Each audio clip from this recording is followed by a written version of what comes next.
क्या आपको पता है कि चैट जीपीटी हमारा पानी खत्म कर रहा है? चौंक गए ना? लेकिन मामला केवल चैट जीपीटी का नहीं है। आप में से कई लोगों ने सोचा भी नहीं होगा कि कैसे आर्टिफिशियल इंटेलिजेंस यानी एआई हमारी नौकरियों के बाद अब हमारे साफ पानी पर भी हमला कर रहा है। जी हाँ, पानी वही संसाधन है जिसकी कमी से भारत के कई शहर पहले से जूझ रहे हैं, और यही हाल रहा तो आने वाले सालों में हमें डिजिटल प्रगति बनाम पीने का पानी जैसे मुश्किल चुनाव से न गुजरना पड़ जाए।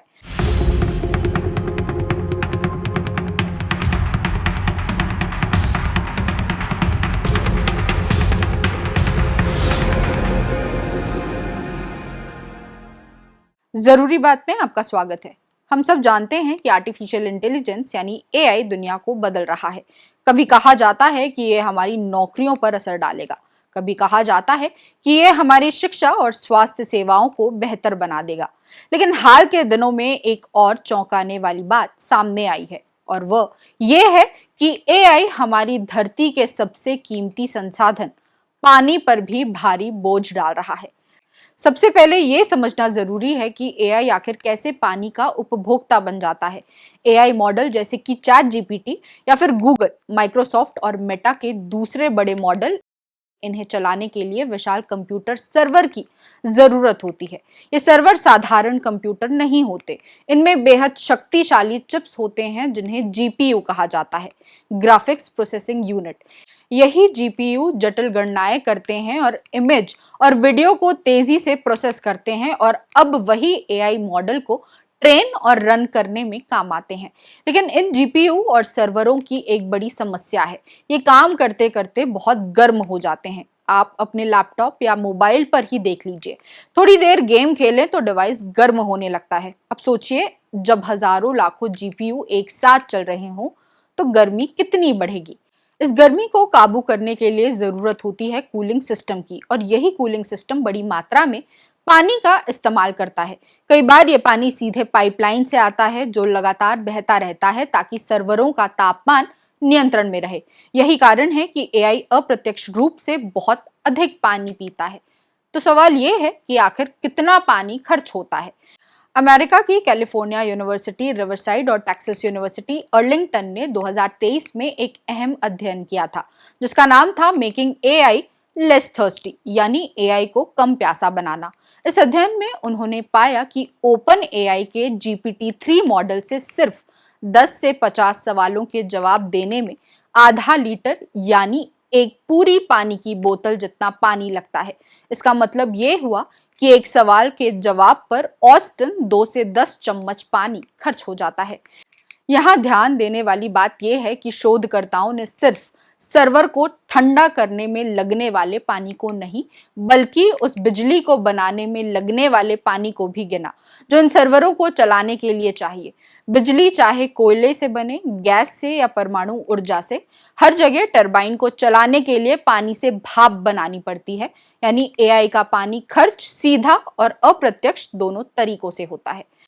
इसी अध्ययन में यह भी अनुमान लगाया गया है कि 2027 तक दुनिया भर में एआई के कारण हर साल लगभग 4.2 से 6.6 अरब घन मीटर पानी की खपत होगी।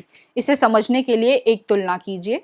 ये मात्रा पूरे डेनमार्क देश के वार्षिक पानी उपयोग से ज्यादा है और ब्रिटेन के आधे पानी उपयोग के बराबर है। इंटरनेशनल एनर्जी एजेंसी का भी अनुमान है कि 2030 तक डेटा सेंटर्स द्वारा पानी का इस्तेमाल आज की तुलना में लगभग 2 गुना हो जाएगा।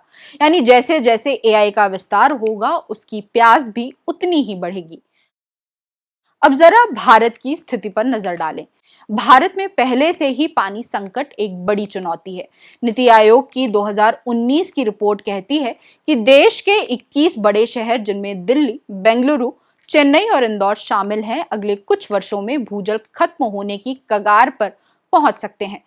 छत्तीसगढ़ की बात करें तो केंद्रीय भूजल रिपोर्ट 2024 के मुताबिक राज्य के 146 विकास खंडों में से 5 को क्रिटिकल और 21 को सेमी क्रिटिकल श्रेणी में रखा गया है। कई 100 फीट खोदने के बाद भी पानी का कहीं अता पता नहीं है।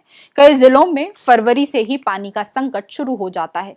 सोचिए अगर आने वाले समय में रायपुर, दुर्ग या बिलासपुर जैसे शहरों में बड़े बड़े डेटा सेंटर्स बनते हैं और वे रोज हजारों लीटर ताजा पानी इस्तेमाल करने लगते हैं, तो इसका असर किस पर पड़ेगा? सीधे तौर पर आम नागरिकों पर। घरों में पानी और इस्तेमाल करने के लिए पानी कम हो जाएगा। भारत में हैदराबाद और पुणे जैसे शहर पहले से डेटा सेंटर हब बन रहे हैं। महाराष्ट्र और छत्तीसगढ़ भी आईटी इंडस्ट्री को बढ़ावा देना चाहते हैं।